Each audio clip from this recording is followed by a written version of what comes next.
Hello, everyone.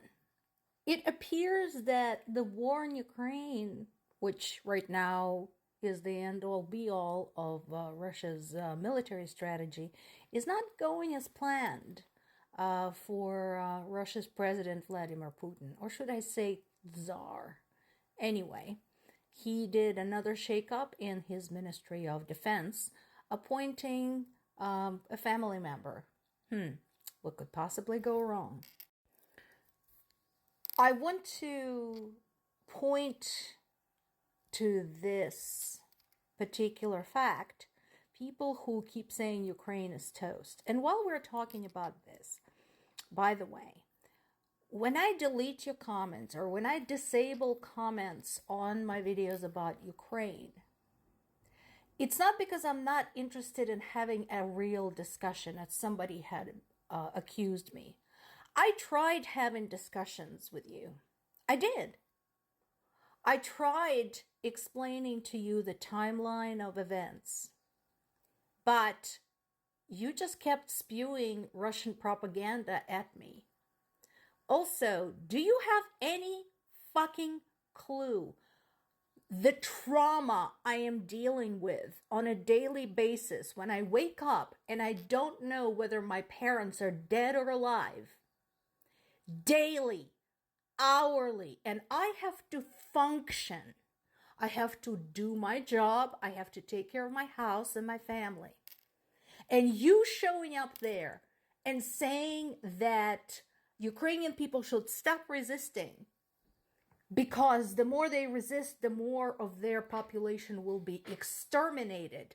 My parents are part of that population. I'm curious, is this what you tell to the sexual assault victims? Just stop resisting, if you don't want to get hurt more. Is that what you do? Because that sure is what you sound like. So this, Putin's another shakeup of a Ministry of Defense, goes against your statements that Ukraine is toast. Because had the war been going how he wanted it, first of all, it would have been over 2 years ago. Second, he would be happy with his Ministry of Defense personnel. Another point in terms of, how the war is going for Russia is why does it keep asking for help from shithole countries like North Korea? Now, this is actually kind of amusing. So, North Korea has been indeed supplying Russia with some stuff. But what has been discovered on the ground is that the missiles North Korea has been supplying to Russia are crap. So, while on camera, Putin praised North Korean government for helping them in the war in Ukraine, I think behind closed doors, the conversation is going to be different. I think perhaps he's going to ask, why is the stuff you're giving us so crappy? Here's what I'm talking about. We've had missiles that never exploded and could be disarmed once they hit the ground.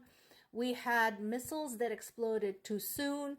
We had missiles that exploded before they were even launched, destroying stuff on the ground and injuring people. It's that bad. So I have a feeling that for all his, singing, waxing lyrical about the friendship between Russia and North Korea, the reason he's going there is to actually have a discussion about the quality of stuff that North Korea sends to Russia. And then there is China. Oh, dear, what would we ever do without China? And China says NATO should stop shifting blame over Ukraine war. So I actually have the same message for people who are saying it's NATO that's fueling the war in Ukraine. And I want to once again recap the history between Ukraine and NATO. And this again goes back to people who basically don't know what they're talking about. As I mentioned many times before, but hey, we could always use a little refresher. When the Soviet Union fell apart, Obviously, former Soviet republics felt very uneasy about their close proximity to Russia. And at the same time, the topic of nuclear nonproliferation was very popular because some of the Soviet nuclear weapons were located in what now became 14 other countries outside of Russia. So, at the time, a deal was struck between Ukraine and NATO. Ukraine would give up its nuclear weapons, and NATO would help it if it were ever attacked. Fast forward to 10 years ago,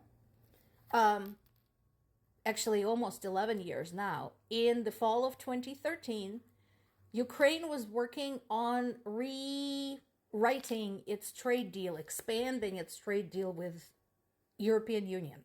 I want to emphasize it wasn't a bid for membership, it wasn't anything, and it wasn't with NATO, it was with EU. They just wanted to expand the trade terms between themselves and the European Union. Russia didn't like that. They wanted Ukraine to stay trading more exclusively with Russia. So it interfered in Ukraine's elections and got elected a very pro-Russian President Yanukovych. And that was when Ukrainians decided enough was enough. They revolted. Yanukovych sent their elite troops against them. And during the Maidan, over 100 people were killed.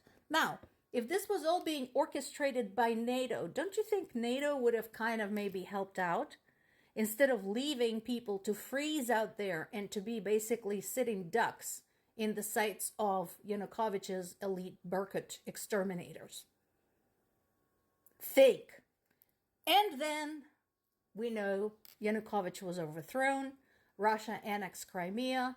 Russia released its militants both into Crimea and into Ukraine's Donbas region. And that continued on until 8 years ago when the full-scale invasion began. Considering how long Ukraine has been battling off Russia, again, the whole NATO is fueling this argument falls apart, because had it been NATO or US or EU or anybody else, we would have been done with this already.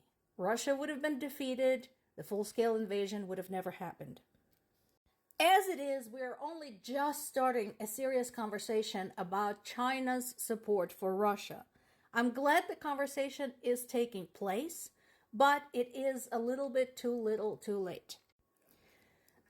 Not only that, but it is too late, too little, and too non-specific. Guys, this situation has been in the works for a very long time. China and Russia have been in bed together for a very long time. Why are we just seeing this, and why are we just beginning to talk about it? While, yes, the sanctions have had some impact on Russian economy and so on, and Russia is becoming increasingly isolated and is feeling the brunt. Unfortunately, they're in a situation where they can't exactly just stop, because prestige is important to them. And if they just do a 180 and go home, which is what they should do, they're concerned that they will be seen as weak. China is very much like that as well. That is the mindset for them. Be pushy or be seen as weak. And so while NATO continues to discuss what to do about China and is starting to maybe consider some type of sanctions, it is unclear whether they have a specific, realistic plan about this union between Russia and China. And again, had NATO been sponsoring this war, don't you think they would have been better prepared for this particular scenario? Stop your propaganda.